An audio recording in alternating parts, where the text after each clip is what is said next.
آج میں آپ کو ایک ایسے عظیم مسلم سلطان کا واقعہ سنانے جا رہا ہوں جن کا نام سنتے ہی دشمن کے دل کانپ اٹھتے تھے اور مسلمانوں کے دل میں فخر بھر جاتا تھا۔ جی ہاں دوستو، یہ واقعہ ہے سلطان صلاح الدین ایوبی کا۔ وہ سلطان جنہوں نے قدس یعنی مسجد اقصیٰ کو صلیبیوں کے قبضے سے آزاد کروایا تھا۔ صلاح الدین ایوبی کا نام یوسف بن ایوب تھا۔ آپ 532 ہجری 1137 میں عراق کے شہر تکرت میں پیدا ہوئے۔ اللہ تبارک و تعالی نے آپ کو فطری عقل، بے پناہ ہمت اور دین کی محبت عطا کی تھی۔ بچپن سے ہی آپ عبادت گزار اور شریف مزاج کے تھے۔ کھیل کود کی بجائے قرآن اور حدیث کی تعلیم کو زیادہ پسند کرتے تھے، اور جب جوانی آئی تو تذکرہ ہونے لگا کہ ایک دن یہ لڑکا اسلام کے لیے کچھ بڑا کر دکھائے گا۔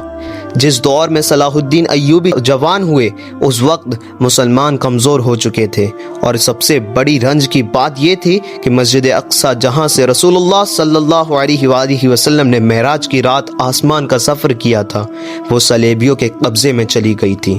قدس پر صلیبیوں کا ظلم اور ستم برپا کر رکھا تھا۔ مساجد گرائے اور قرآن کو جلایا اور مسلمانوں کا قتل عام کیا۔ یہ منظر دیکھ کر صلاح الدین ایوبی کا دل جل اٹھتا تھا۔ ان کے ذہن میں ایک ہی ارادہ تھا، میں اپنی زندگی مسجد اقصیٰ کی آزادی کے لیے قربان کر دوں گا۔ سلطان صلاح الدین ایوبی نے علم اور تلوار دونوں کو اپنا سلاح بنایا۔ آپ کو حکومت ملی تو سب سے پہلے مسلمانوں میں ایکتا پیدا کی۔ آپ نے قرآن کے احکام اور عدل کا نظام قائم کیا، جہاں جاتے لوگوں کا دل جیت لیتے۔ ان کی فوج کو صرف جنگ کے لیے نہیں بلکہ نماز، روزہ اور قرآن کے لیے بھی تیار کیا۔ ان کے لشکروں میں اذان کی آواز گونجتی تو فوج سجدے میں گر جاتی تھی۔ سن 583 ہجری 1187 آیا۔ یہ وہ سال تھا جب تقدیر کا پنہ پلٹنے والا تھا۔ جنگ حطین ہوئی۔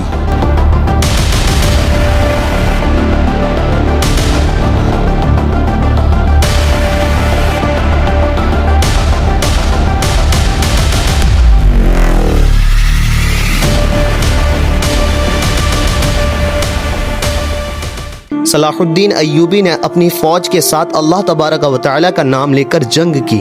صلیبیوں کی لاشوں کا ڈھیر لگ گیا اور ان کے سردار گرفتار ہوئے۔ اس جنگ کے بعد قدس کے دروازے کھل گئے۔ جب مسلمانوں کی فوج مسجد اقصیٰ میں داخل ہوئی تو لوگوں کی آنکھوں میں آنسوؤں کی دھار بہنے لگی، سجدے کی صفیں لگ گئیں، اور 88 سال کے بعد قدس آزاد ہوا۔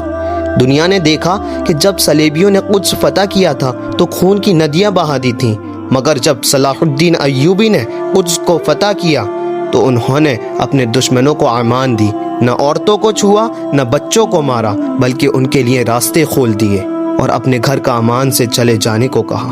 یہ دیکھ کر پوری دنیا حیران رہ گئی۔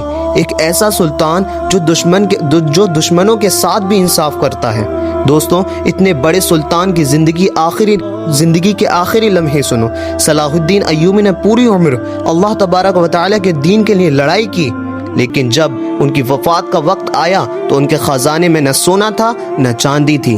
ان کے جنازے کے وقت ان کے کفن کو اونچا کر کے آواز لگائی گئی، دیکھو یہ سلطان صلاح الدین ایوبی جس نے پوری دنیا کو فتح کیا، مگر موت کے وقت اپنے ساتھ کچھ بھی نہیں لے گئے۔ دوستو، صلاح الدین ایوبی کا واقعہ ہمیں یہ سبق دیتا ہے کہ اصل عزت مال اور تاج میں نہیں ہے، اصل عزت ہے اللہ تبارک و تعالی کے دین کی خدمت، انصاف اور مسلمانوں کے لیے قربانی میں۔ آج ہمیں بھی اپنی زندگی کا ارادہ بنانا چاہیے، ہم بھی اپنی زندگی اسلام کے لیے گزار دیں جیسے صلاح الدین ایوبی نے گزاری۔ اے مسجد اقصیٰ، تیری آزادی کا وہ پیغام جو پیغام صلاح الدین ایوبی نے دیا تھا وہ آج بھی ہواؤں میں گونجتا ہے، اور مسلمانوں کے دل میں یہ دعا جگاتا ہے کہ ایک اور نیا صلاح الدین ایوبی پیدا ہو۔